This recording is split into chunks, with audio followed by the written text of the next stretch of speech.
We've all heard many homilies on why Mary went visiting. Well, she went to help Elizabeth in her pregnancy. I preached that myself, and yes, it's true. She did help her cousin. But not too few women have told me that Mary may have gone for another reason as well. Maybe Mary was also seeking support from another woman, which makes sense. This young woman had never been pregnant. She was pregnant not by Joseph, but by God's active and creative power. Who else could she tell her news to but to another woman whose own child in the womb was because of God's miracle in her? The Mary of Luke is a young woman, maybe even an adolescent, who is confused, troubled, and waiting on the future in all its unknown realities. Once in the home of Elizabeth, Mary did receive support from her older cousin, but support in perhaps an unexpected way. As soon as Mary entered Elizabeth's home, the child in her womb leapt for joy. By the miracle of grace, the unborn John recognized not his cousin, but his Lord. And Elizabeth recognized not her cousin, but the mother of her Lord. But Elizabeth is not finished.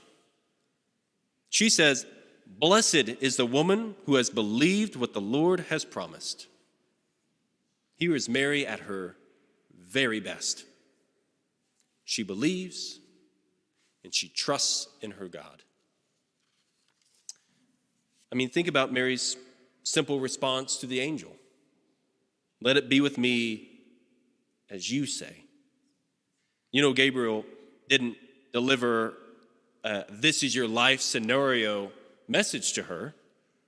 He gave no details whatsoever. Never told her that she would be a refugee, an outcast, on the run, that once her child grew up, that people would think he was insane, a liar, or even the devil himself. God asked Mary only this: to trust. And she did trust. Totally. That is why Luke sees Mary as the perfect disciple. Mary listened, and Mary did. Now, why all this talk about Mary's believing? What does that say about our own Advent, our own waiting for Christ? Well, surprise, surprise, we too are asked to believe, to make an act of faith, an act not just with my mind, though, as in to say, I understand my faith. That's not enough. What more is needed is I don't understand, but I believe. And it's not easy because God does not tell us how our life is going to play out, what will happen to any of us. God never tells us what the future holds for our children, whether our children will become straight-A students or they will be mentally challenged, beautifully handsome or beautifully plain. They will be born from our wombs, or they will be adopted, or even an OU fan. God only says, the child you are given, regardless of who or what they are wonderful gifts to you and for all of us. They are your children, always. And always, they are children of God. Neither does God tell us whether we'll live in poverty or plenty, in love or loneliness, when we'll die or how. Neither one of us can predict tomorrow. But that is faith. And that is what makes us faithful.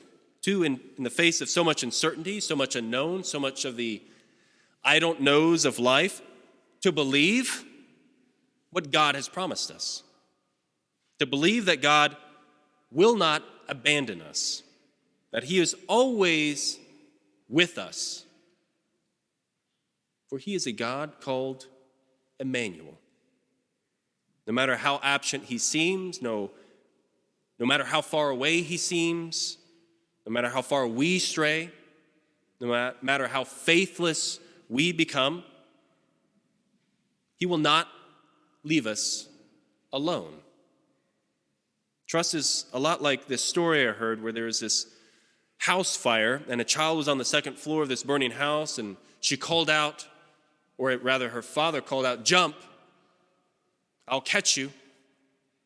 She says, "Daddy, I'm scared, I can't see you."